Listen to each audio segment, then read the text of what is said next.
Sa bawat sulok ng ating buhay, may isang tinig na masarap pakinggan, hindi ito ingay ng mundo, kundi isang bulong ng pag-asa. Ito ay narito, naghihintay na iyong madiskubre. Handa ka na bang buksan ang iyong puso at marinig ang tunay na tawag? Ito ay isang tawag na magpapabago sa lahat. Ang karunungan ay higit pa sa aklat at mga salita.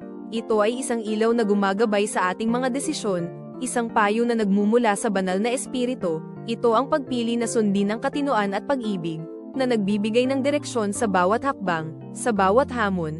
Ito ang sandalan na nagbibigay ng kapayapaan at lakas, hindi ito mahirap hanapin. Basta't handa kang maghanap, sa pagtanggap sa tawag na ito, ang ating mga puso ay mapupuno ng walang hanggang kagalakan at kapayapaan. Ang karunungan ay biyaya mula sa itaas na nagpapayaman sa ating espiritu. Gaya ng sinasabi sa Proverbio 8:35, ang nakakasumpong sa akin ay nakakasumpong ng buhay. Ito ang tunay na buhay, sagana sa pag-ibig, pag-asa, at buong pagpapala. Yakapin ang tawag na ito ngayon at maranasan ang kakaibang pag-ibig ng may kapal.